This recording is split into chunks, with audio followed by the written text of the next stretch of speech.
So what got you interested in educational research and evaluation? This was around the time when Sputnik got launched by the Russians, and we all became very nervous about the fact our science teaching wasn't as good as it might be. Mm-hmm. And so a ton of federal money went into that.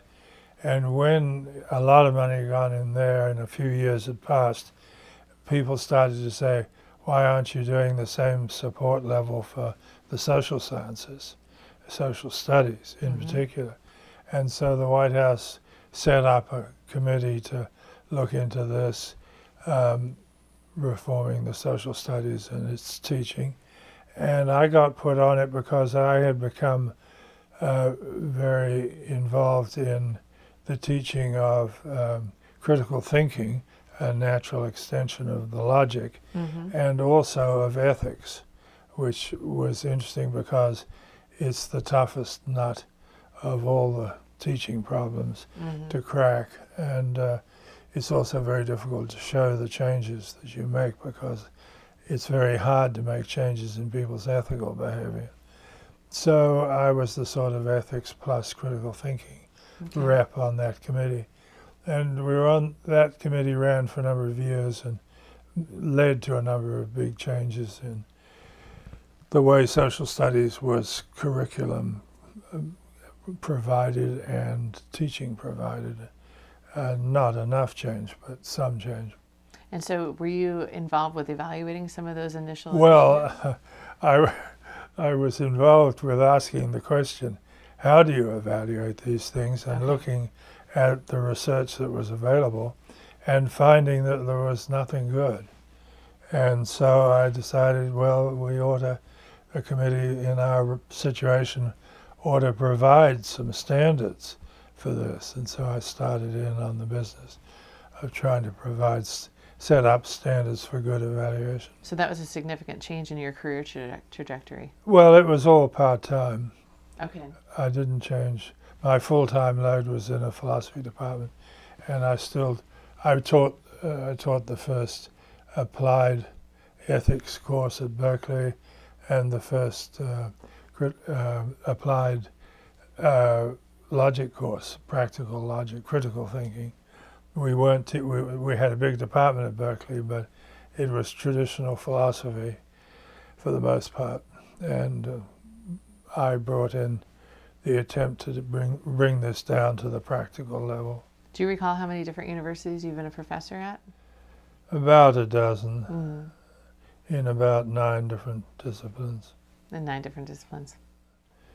Yeah, 8 or 9. It's hard to count disciplines. They sort of merge into each other. But I always... Interdisciplines. Right, yeah. But at any rate, I mean, I went on a great trip for me and enjoyed it very much. In 1966, you wrote Primary Philosophy, in which you discussed the philosophical problems of the day. What were they, and how have these changed, if so today? They haven't changed much. The way I defined primary philosophy was the philosophical position that everybody who lives has to adopt by their practice, even if they never study philosophy. I mean, their practice shows you whether or not they really believe somebody is watching their every move, who's invisible, benevolent, and omnipotent. And in fact, many of the people who say that they worship a God with those properties don't actually behave that way. They don't really believe somebody is writing in a book that will be used to hold them to account for their life behavior. So there's a lot of things like that. The way they treat ethics shows you something about their philosophical position. The way they treat reasoning, the way they treat other human beings, the way they talk about where the world came from and so on. And so I picked up those problems, which I called the primary problems of philosophy, and had a shot at those. I still get letters from people whose lives were changed by using that book as a text somewhere around the world. It stayed in print for 20 years or so. In Value Claims in the Social Sciences, you examine the nature of value judgments and attack several common fallacies about the relationship of value judgments to factual and scientific claims. You further explain while these conclusions are not necessarily novel in the field, they are often based on an oversimplified conception of the nature of a value judgment. You write, "It is essential that any discussion of these issues begins with an extremely careful analysis and classification of simple value judgments." Where do you currently stand in terms of your thinking on this, that is, on types of values and where they belong in, again, educational evaluation? Well, I feel pretty much the way I did then. The entire attack on values as part of science was based on thinking that value judgments are all like judgments of the merit of wines or other matters of taste. But that's only one of half a dozen categories of value judgment, and a bunch of the rest of them are highly measurable, confirmable, disconfirmable, and so on, just like any scientific judgments. For example, all the judgments that scientists make about what are good theories and bad theories, what's good data, poor quality data, good instruments, bad instruments, and so on. These are all evaluations in a perfectly straightforward way, and they all make them, and their subject, their discipline depends on those value judgments. So it's clear that in rejecting values as unscientific, they were just using a single group as if it was the stereotype for all value judgments. That was really sloppy, and I think showed something at work beyond the merits of the case. I mean, I think evaluation scares people, and they try to avoid it when they can.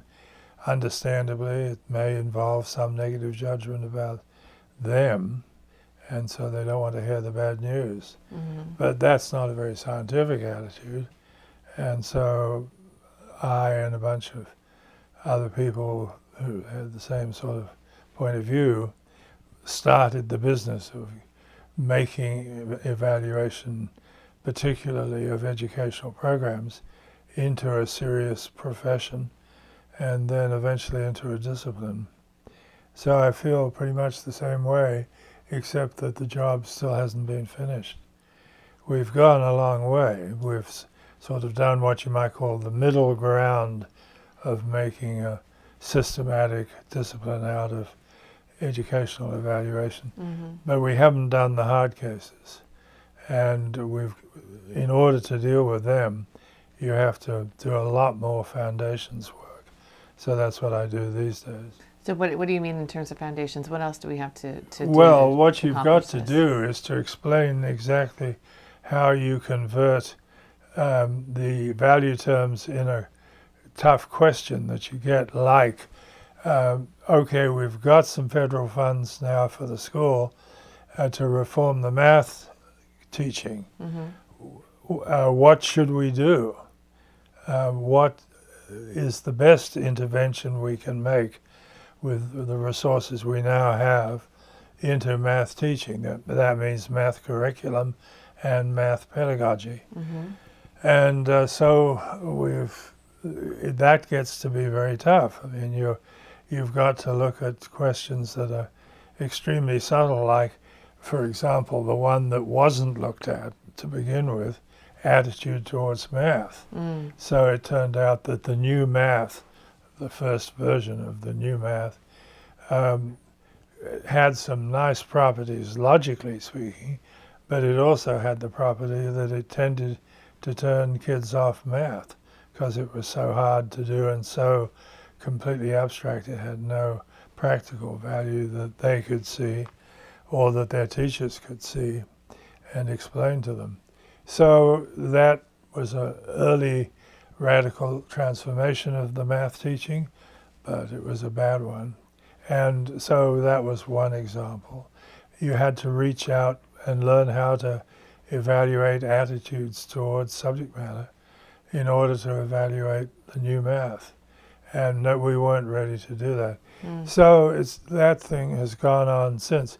But by now, we've cracked a few of those things, but the problem now is much harder. The problem now is, how do you do that in ethics?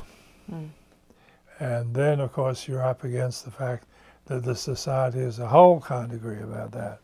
The world society, nor the U.S. society, nor the Minneapolis society. I mean, at each of those levels, there's, real confrontational issues about what the ethical basics are and what they imply. I mean, is abortion unethical or ethical?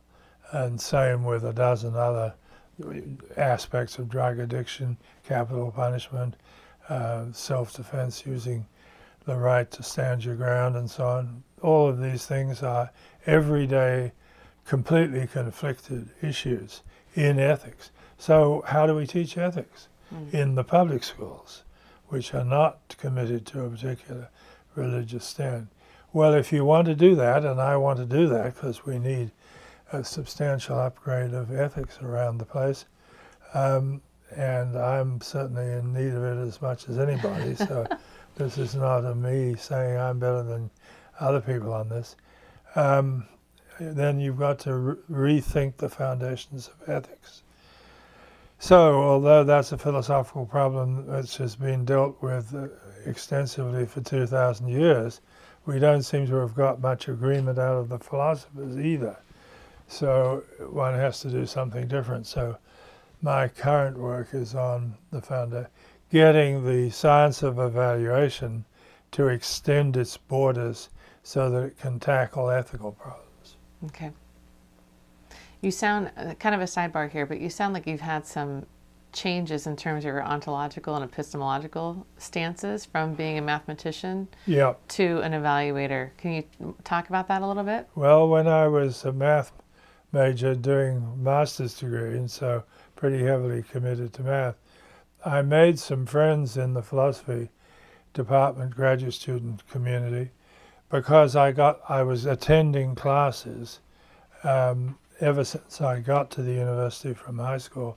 I started visiting philosophy classes because I was still interested in these things which had come up when I was in school.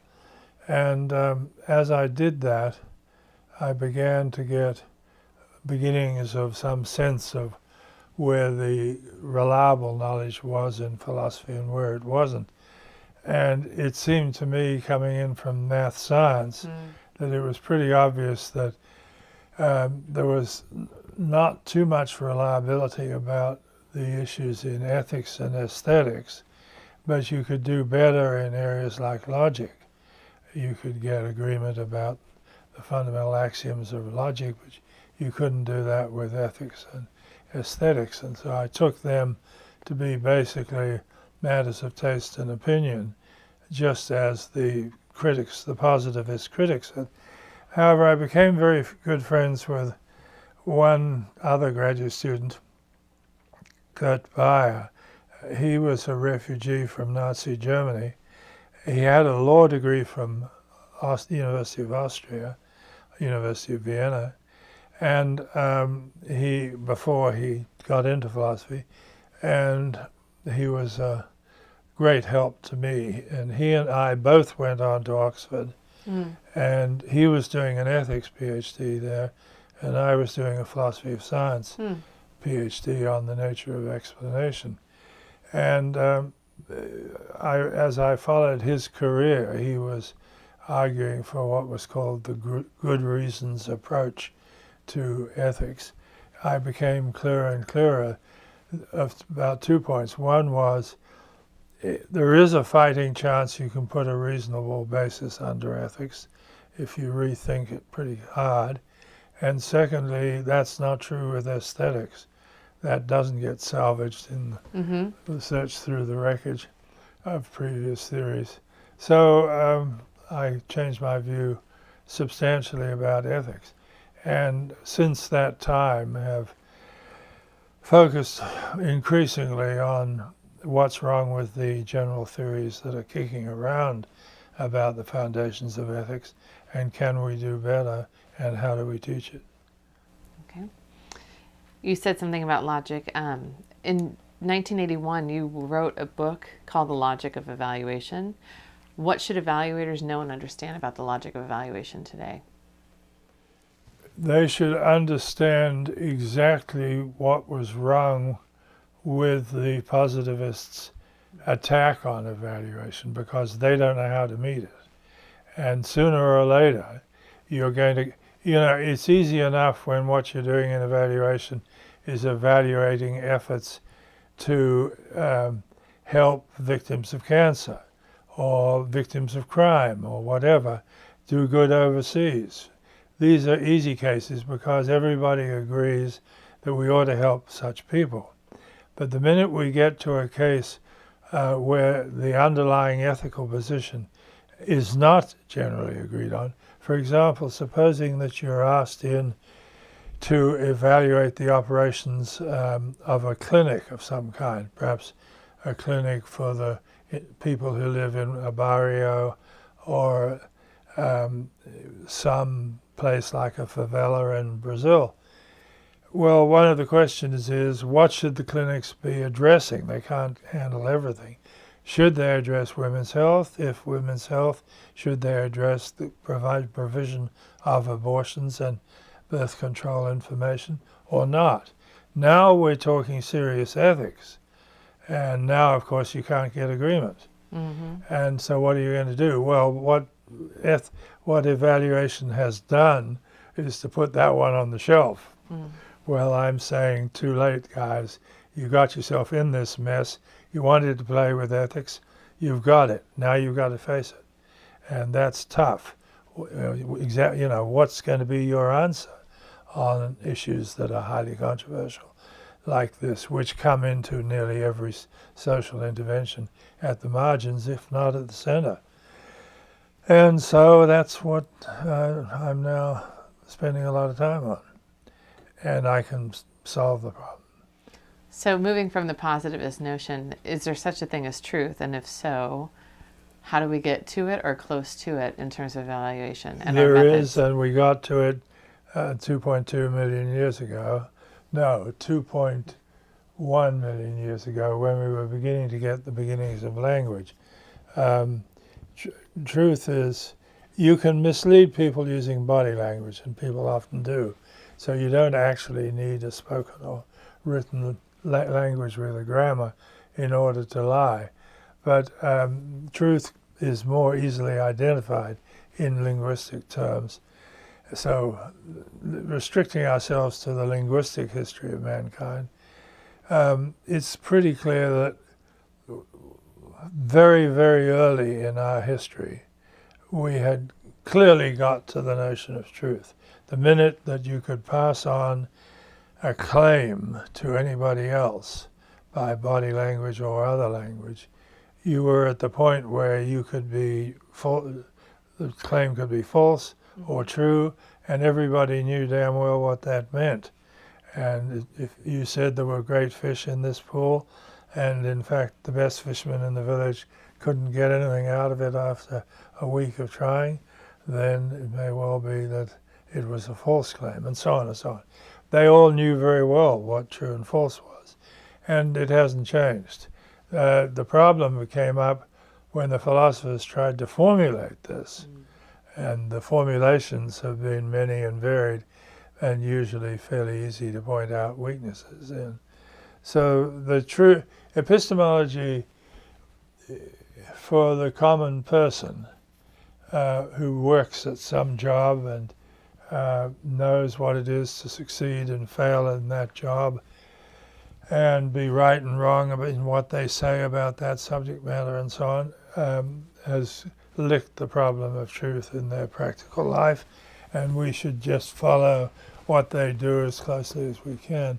Formulating it's tough, but that not because the concept of truth is particularly obscure. It's because the language doesn't easily master extremely abstract notions. And where does the role of mathematics lay in this?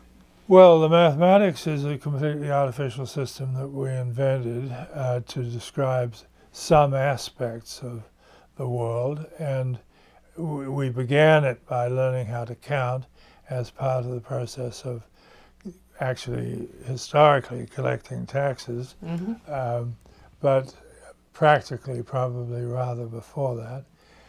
And once we start writing those numbers down and beginning to manipulate them, we develop mathematics as a tool to do that, or a set of tools for doing that. So that's where it comes from.